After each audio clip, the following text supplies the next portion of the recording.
Hello students. आज हम देखने वाले हैं वेक्टर एंड स्केलर क्वांटिटीज। तो फर्स्ट ऑफ ऑल देखते हैं वेक्टर क्वांटिटीज क्या आती हैं। Vectors are quantities that are fully described by both a magnitude and a direction.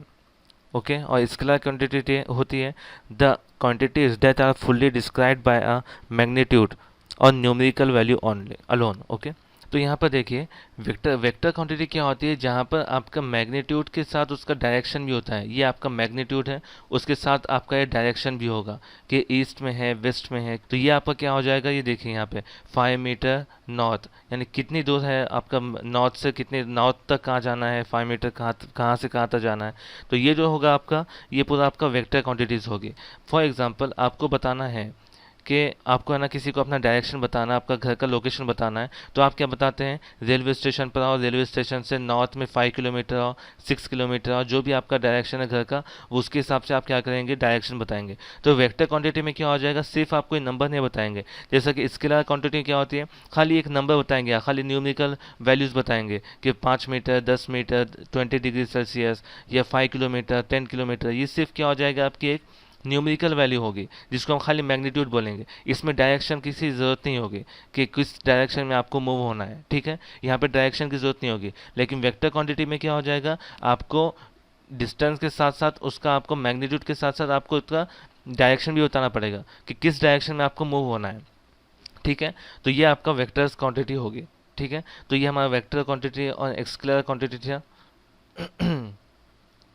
Simple है, मैग्नीट्यूड के साथ आपका डायरेक्शन बताया जाएगा, किस डायरेक्शन में मूव होना है। और स्केलर क्वांटिटी में क्या हो जाएगा कि ओनली सिर्फ एक न्यूमेरिकल वैल्यू होगी कि आपको 5 metre, 10 kg, 20 kg, 20 degree Celsius, 10 degree Celsius, इस तरह से सिर्फ और सिर्फ एक न्यूमेरिकल वैल्यू होगी। ठीक है, कुछ यूनिट के साथ। लेकिन यहाँ पे क्या हो जाएगा, आपका डायरेक्शन बताया जाएगा इस वेक्टर में। ओके, नेक्स्ट देखते हैं। नेक्स्ट पॉइंट है यूनिफॉर्म सर्कुलर मोशन। इसके लिए एक एग्जाम्पल लेते हैं। फॉर एग्जाम्पल ये आपकी एक वॉच है, और आपने क्या किया, वॉच के अंदर आपने जब इसको देखे,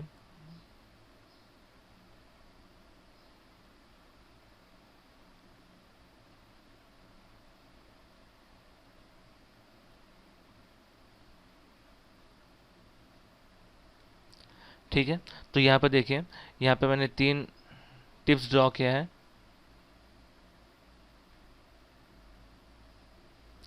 तो ये देखिए, फर्स्ट जो है ये सेकंड का टिप है, ये सेकंड का टिप है, ये और का टिप है, और ये मिनट का टिप है। अगर आप क्या किए, इसको ऑब्जर्व किए, तो क्या होता है, सेकंड का टिप हर सेकंड सेकंड क्या होता है, मूव होता है, अपनी डायरेक्शन चेंज करता रहता है और सर्कुलर डायरेक्शन में मूव होता है। ठीक है, अगर आप क्या करेंगे, इसके टिप के ऊपर गौर किए, तो speed of the tip is constant, यानी जो टिप की जो स्पीड है वो कांस्टेंट होगी। लेकिन उसका डायरेक्शन और डिस्प्लेसमेंट क्या हो जाएगा, डायरेक्शन और डिस्प्लेसमेंट जो उसका चेंज होगा, डिस्प्लेसमेंट किस तरह चेंज होगा, वो हर सेकंड को इस तरह से मूव हो रहा है। ठीक है, और उसके साथ आप क्या करोगे, वो अपने वेलोसिटी कंटिन्यूसली कॉन्स्टेंटली चेंज कर रहा है। ठीक है, कंटिन्यूसली कॉन्स्टेंटली क्या कर रहा है, चेंज कर रहा है। तो इसमें क्या हो जाएगा, ये आपका जो देखे अगर आप, तो ये क्या है, सर्कुलर पाथ में मूव कर रहा है, यानी फिर से वो क्या क्या कर देगा, घूम के फिर से है ना वैसे ही घूमने वाला है। ठीक है, तो इसको बोलेंगे यूनिफॉर्म सर्कुलर मोशन। इसके लिए एक और एग्जांपल लेते हैं।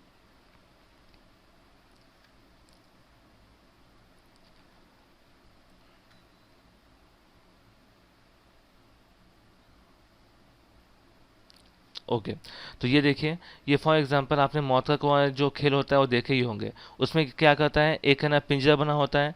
ठीक है, उसमें क्या होता है, बाइक वाला क्या करता है, अपनी बाइक को इस तरह से सर्कुलर मोशन में रोटेट करता रहता है। ठीक है, तो ये उसकी जो वेलोसिटी होगी, वेलोसिटी क्या हो जाएगी, वेलोसिटी हमेशा चेंज होती रहेगी, और उसका जो डायरेक्शन है वो हमेशा सर्कुलर पाथ में होता होगा। तो इसको बोलेंगे हम सर्कुलर यूनिफॉर्म मोशन। ठीक है, उसमें क्या होगा, सर्कुलर यूनिफॉर्म मोशन में क्या हो जाएगा, आपका जो डायरेक्शन है वो डायरेक्शन हमेशा ऐसा सर्कुलर पाथ में हमेशा मूव होता रहेगा। तो उसको हम बोलेंगे सर्कुलर यूनिफॉर्म सर्कुलर मोशन। और उसके बाद क्या हो जाएगा, अगर आप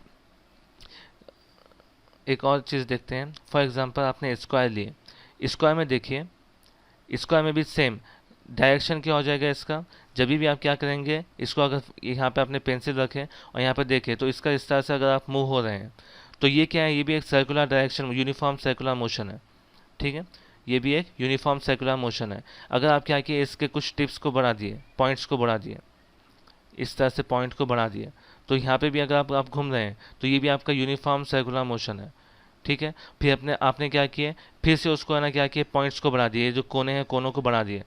तो जैसे जैसे आप कोनों को बढ़ाएंगे, एक टाइम ऐसा आएगा कि ये जो पूरा जो आपका स्क्वायर है वो पॉइंट्स को बढ़ाने की वजह से एक सर्कुलर डायरेक्शन में, सर्कुलर वे की जगह हो जाएगा, वे की तरह हो जाएगा। तो यूनिफॉर्म सर्कुलर मोशन में क्या हो जाएगा, सिर्फ और सिर्फ सिंपल है कि जब भी कोई ऑब्जेक्ट सर्कुलर मोशन में मूव कर रहा है, ठीक है, सर्कुलर मोशन में एकदम कॉन्स्टेंटली मूव कर रहा है, जैसा कि आपके सेकंड की जो टिप है वो सर्कुलर मोशन में मूव कर रही है, तो उसको हम बोलेंगे uniform circular motion. Uniform circular motion में क्या हो जाएगा, स्पीड ऑफ द टिप ये कांस्टेंट होगी, ठीक है, स्पीड उसकी कांस्टेंट होगी। जैसे कि यहाँ पे मौत के कुएं में जो आपके बाइक राइड कर रहा है तो उसकी स्पीड कांस्टेंट होगी, लेकिन उसका डायरेक्शन और डिस्प्लेसमेंट क्या हो जाएगा, चेंज होगा। और उसके साथ क्या हो जाएगा, आपका वेलोसिटी भी हमेशा क्या हो जाएगी, उसकी कंटिन्यूसली चेंज होती रहेंगी, ठीक है, वेलोसिटी भी उसकी कंटिन्यूसली चेंज होती रहेगी। तो ये हमारे 2 पॉइंट थे। नेक्स्ट हम एक्सरसाइज की तरफ आते हैं। Give scientific reason, question number 5 है, इसके आंसर्स हैं, आप इन्हें इसको लिखना स्टार्ट कर दो, ठीक है, वीडियो को पॉज करो और इसको लिखना स्टार्ट कर दो, और इसमें कुछ भी डाउट होगा आपको तो आप मुझे पूछ सकते हैं।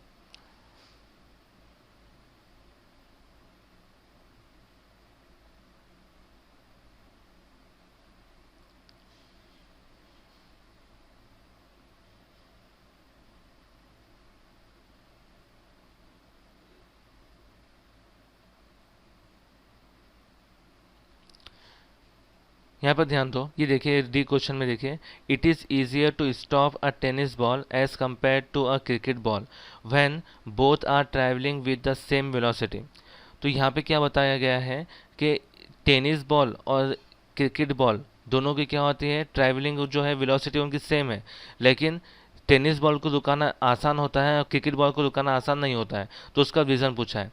तो यहाँ पे देखिए, first of all momentum of the body, यानी दोनों के जो बॉडी है, ठीक है, टेनिस बॉल का और आपका क्रिकेट बॉल का, दोनों का अगर बॉडी देखें, ठीक है, मोमेंटम देखें, तो momentum of the body is product of mass and velocity. Mass और वेलोसिटी का क्या हो जाए, प्रोडक्ट हो जाएगा। तो जिसको हम क्या करेंगे, P is equal to M into V हम लिखेंगे, ठीक है। और उसके साथ उसका देखो the rate of change of momentum, ठीक है, हमको मोमेंटम रेट ऑफ चेंज की भी बात करना है। तो momentum the rate of change of the body is equal to the force applied, यानी जिसके ऊपर उसका जो फोर्स अप्लाइड हो रही है उसका चेंज इक्वल होता है। तो F is equal to M V minus U divide by T, final velocity minus initial velocity divide by T. अब देखिए यहाँ पे the given information, both the balls move with same velocity and finally stop, मतलब वो क्या हो रहा है, सेम वेलोसिटी है में है और फाइनली क्या कर रहे हैं, स्टॉप हो रहे हैं, ठीक है। Thus force applied to a ball will be directly proportional to the mass of the ball, ठीक है। यहाँ पे देखिए कि जो फोर्स अप्लाइड हो रही है वो क्या है, डायरेक्टली प्रोपोर्शनल उसके मास के ऊपर है, मतलब जितना वजन होगा, जितना मास होगा उसका बॉल का, वो उसके डायरेक्टली फोर्स उसके ऊपर अप्लाई होगी। तो इससे हमको क्या पता चलता है, मास of the ball is greater than the tennis ball, यानी जो आपका मास है क्रिकेट बॉल का, वो क्रिकेट बॉल का मास जो है वो ज़्यादा होता है कंपेयर टू टेनिस बॉल के। It's momentum will be more than the tennis ball, और उसका मोमेंटम भी क्या होता है, क्रिकेट बॉल का ज़्यादा होता है। इसलिए हमको क्या होती है, ज़्यादा फोर्स लगती है क्रिकेट बॉल को रुकाने के लिए कंपेरेटिवली टेनिस बॉल के, ठीक है। तो ये इसको लिख लीजिए, कुछ प्रॉब्लम हो तो आप मुझे पूछ सकते हैं। इसके बाद के क्वेश्चन नेक्स्ट लेक्चर में देखेंगे।